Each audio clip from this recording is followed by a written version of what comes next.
Mr. Curtis, would you please state your full name for the record? My name is Clinton Eugene Curtis, And where do you reside?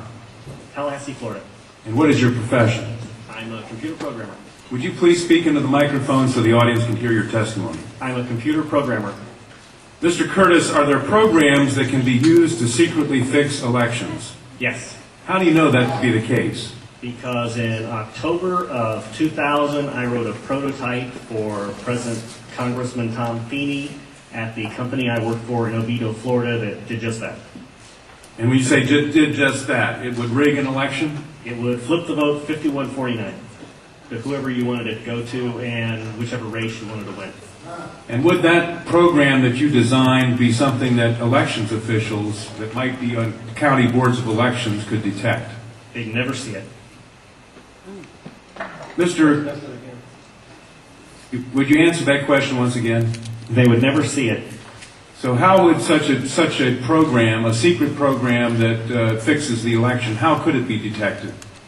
You would have to view it either in the source code, or you'd have to have a receipt and then count the hard paper against the actual vote total. Other than that, you won't see it. All right, Mr. Curtis, if you had been asked, you or others with your professional expertise had been asked to design a protective program that would protect the Ohio elections from against such software to fix the election, could you have done so? If we've been asked to make a program that can fix the election, sure, anybody can do it. No, could you have designed a program or a procedure or a protocol that would have protected Ohio against this kind of rigging? No, you have to look at the source code. You have to get probably programmers from both or all parties to look at the source code and determine if there's anything in there that shouldn't be there. I mean, it's a simple program. You're adding 1 to a person's total. It's 100 lines of code tops. All right. Are you aware of whether there was any protective action in Ohio against this kind of vote rigging through software? I don't know. You don't know? I don't know. You were not asked to assist in the development of any protective system. Is that correct? No, I was not. In Europe, have you reviewed at all the election results in Ohio? No, I haven't. Okay. Given the availability of such vote rigging software and the testimony that has been given under oath of substantial statistical anomalies and gross differences between exit polling data and the actual tabulated results, do you have an opinion whether or not the Ohio election, presidential election, was hacked? Yes, I would say it was. I mean, if you have exit polling data that is significantly off from the vote, then it's probably hacked. And your testimony is under oath? Yes, sir. And the testimony you've given is true? Yes, sir. Thank you.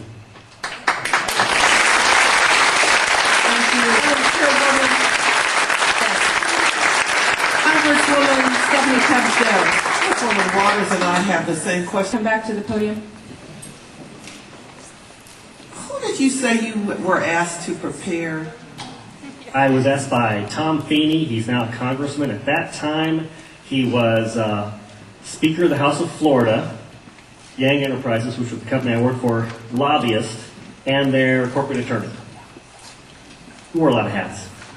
And at the time, he was the Speaker of the House of Florida. Is that what you said? Yes. Okay, thank you. Congressman. You say he was the lobbyist for the voting machine company at the same time he was Speaker of the House? I don't know what the voting machine company is. He was a lobbyist for Yang Enterprises. We had NASA contracts and Yang Enterprises did what? Computers? computers. Okay, and he was your lobbyist, your He was company's the lobbyist. lobbyist for that company, yes. And he asked you to design a code to rig an election Yes. while he was Speaker of the Florida House. Yes. This was during or previous to the 2000 election? Yes. October into September. And did he ever express why he wanted a code to rig an election? No, I immediately assumed that they were trying to keep you guys from cheating them. So, so I wrote up the documentation on what you would look for in the source code, how you would make sure that you didn't get, taken advantage of, make sure that all voting machines had receipts, because that way you could back count the ones that looked a little funny. And I handed it By receipts, you mean a paper trail? Yes, paper trail. And I handed that in to Mrs. Yang and said, here's your report, here's your program. And she said, you don't understand, we need to hide the fraud in the source code. Hide the fraud, not reveal the fraud. Not reveal the fraud because it's needed to control the vote in South Florida, was what she said. That's what she said. That's To what- your knowledge, was this used? I have no idea. I was ready to leave, so I retired and left the company. Your testimony a moment ago, I think you said just before you left, in answer to Congresswoman Tubbs Jones' question, that, would you just repeat what you said in terms of the exit polls? Oh, the exit polls should not be significantly different than the vote. And if they were, you would conclude what? I would conclude someone's playing with the vote. Not with the exit polls? That's possible too. Okay, I was going to ask why you... Something is definitely skewed. Something is skewed in one or the other about. Right. To select which one, you'd have to see where the problem is. Let me ask you one further question. Assuming for the moment that such software, that's what you call it, such software to rig a vote was used in one or more machines in Ohio or in Florida, could you today detect that if you looked at the source code? If you could get the machines and they have not been patched yet, I mean, once they get in and touch them, anything can happen. You can also set timers to do that, but then you see the timers. Then you'd have to take those machines, decompile them, which I couldn't do, but possibly a Microsoft, an MIT, something could do. You might be able to see it. You might. Not necessarily. Depends on how good they are at destroying what they had.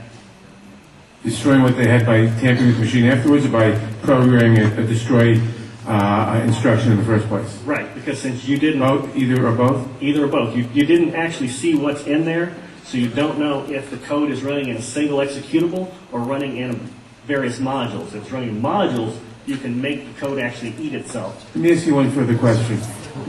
I've been told that people who assume that lots of the election results, or that a large fraction of the election result in any state may have been affected by deliberate fraud in the computer, are paranoid because in order to do that, you have to have access to thousands of machines, and that would be readily detectable. To what extent is that true? It depends on the technology you use. If you did a central tabulation machine that fed in, all you'd have to do is set a flag. You set a flag, the central tabulation machine would then flip your vote. So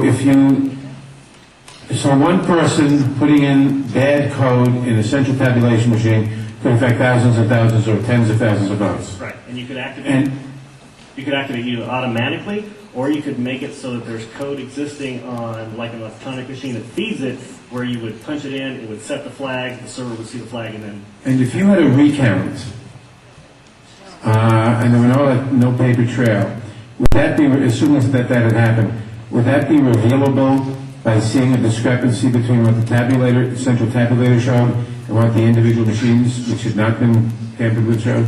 Not if I wrote it. Why not? In other words, I would make it match. you could work back from the tabulator to the individual machines, so that the tabulator would tell the machines to switch their results? Yes, it talks both ways. You can flip it to Congressman, whatever you need. And they actually do talk to each other, the Yes. machines As long and as the it's tabulator. hooked up, as long as it's networked together, they can talk to each other. So in other words, there's absolutely no assurance whatsoever on anything with regard to these machines. Absolutely none, unless you look at the source code and make sure it's safe before it goes out. Thank you very much.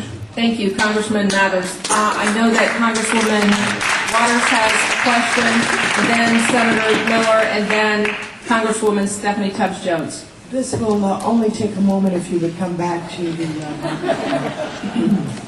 I'm new at this. As you know, there has been a lot of discussion about, I think it was Diebold Company, their relationship to the president and the administration, and supposedly comments about helping to ensure that the president was reelected. In your world, in your environment, have you heard any of this kind of discussion? Do you know people who vote for Diebold? Do you have any sense of any actions that may have been taken I don't know anything about that at all. Thank you. Sorry. Senator Miller? Thank you, Madam Chair.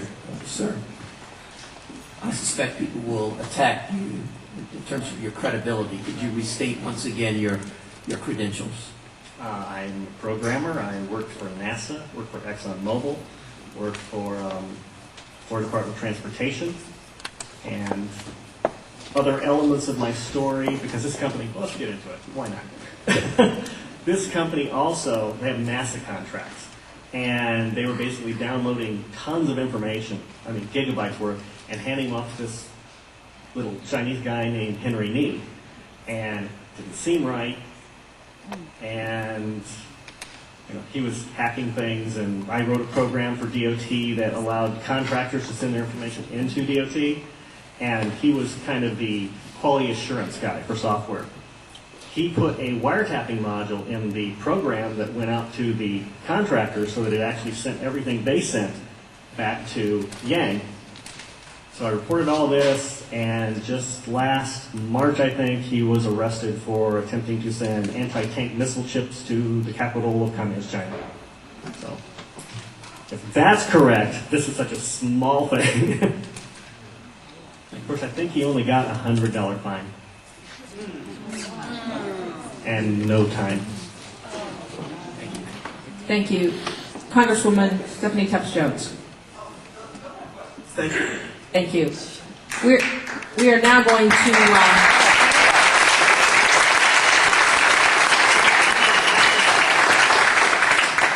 back to the public testimony,